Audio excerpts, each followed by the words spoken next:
মাধ্যমিক বাংলা রচনা পরিবেশ দূষণ ও তার প্রতিকার। কোটেশন: জীবনের সার্থকতা পরিবেশ নির্ভর, নির্মল অঙ্গনে সব কিছু মনোহর। ভূমিকা পয়েন্ট: চারপাশের ভূপ্রকৃতি, গাছপালা, জল, হাওয়া, রাস্তাঘাট, মানুষজন সব কিছু নিয়ে গড়ে ওঠে পরিবেশ।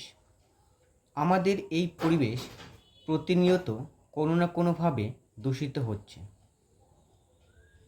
যন্ত্র সভ্যতার বিষ বাষ্পে আধুনিক বিশ্ব আজ দিশেহারা। মানুষের আজ একটাই প্রার্থনা, ইনভার্টেড কমার মধ্যে, বাঁচো এবং বাঁচাও। পরের পয়েন্ট: পরিবেশ দূষণ কী? আমাদের চারপাশের প্রাকৃতিক ও মানবিক প্রেক্ষাপটই হলো প্রকৃতি। দূষণ হলো বিভিন্ন উপায়ে কোনো জিনিসের গুণগত ও বিশুদ্ধতা নষ্ট হওয়া।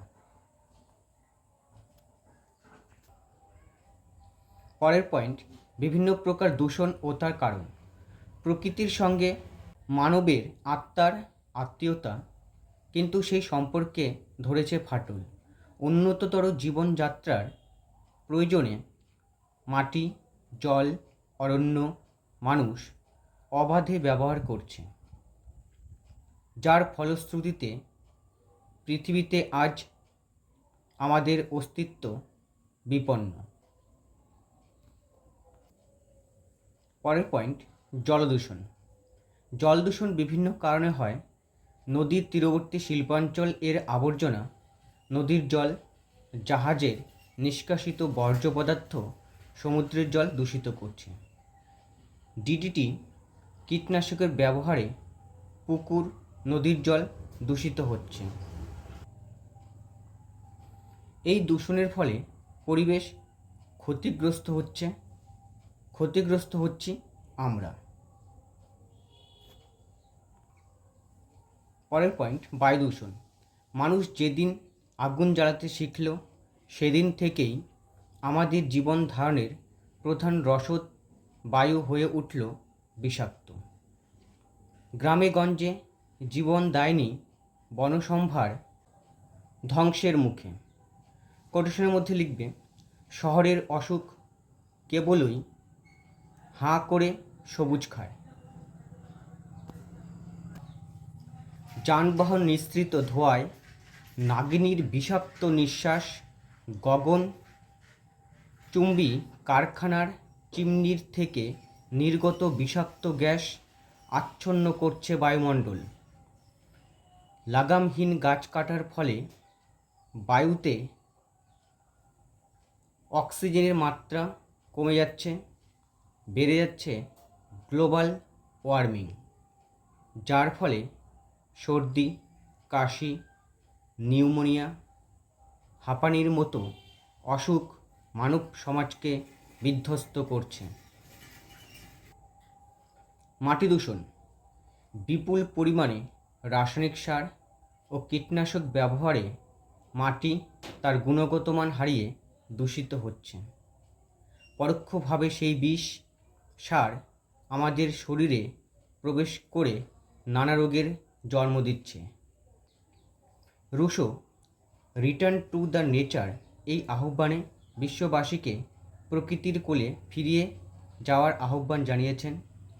সবুজ নিধনে ক্ষয় পাচ্ছে পায়ের তলার মাটি, তাই বিশ্বকবি রবীন্দ্রনাথ ঠাকুর ও প্রার্থনা করেছেন, দাও ফিরে সে অরণ্য, লও এ নগর। শব্দ দূষণ।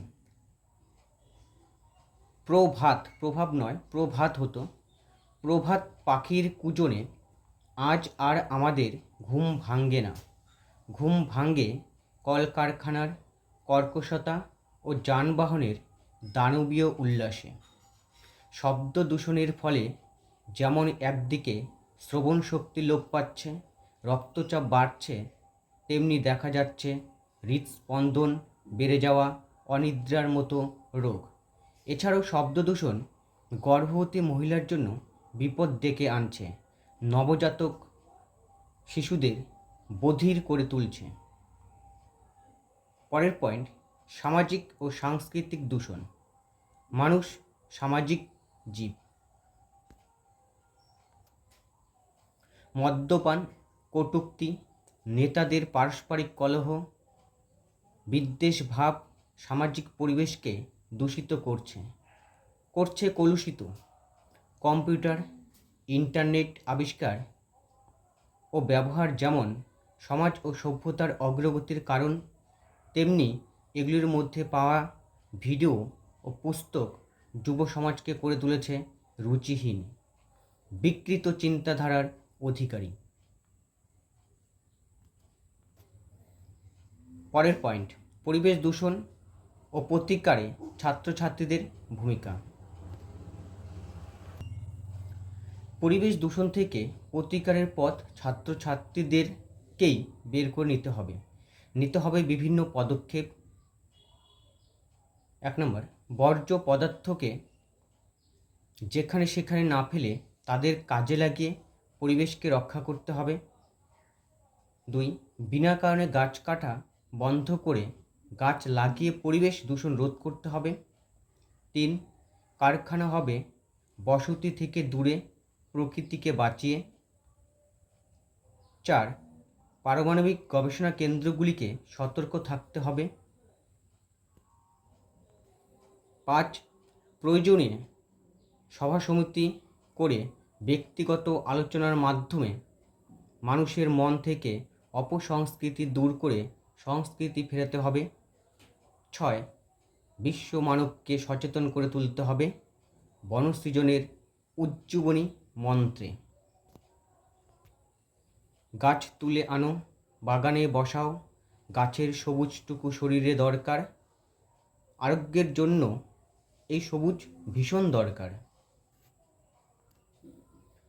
পড়াশোনার পাশাপাশি ছাত্র সমাজ পরিবেশকে স্বমহিমায় ফিরিয়ে আনতে উক্ত পদক্ষেপ নিতে অগ্রণী ভূমিকা গ্রহণ করতে পারে।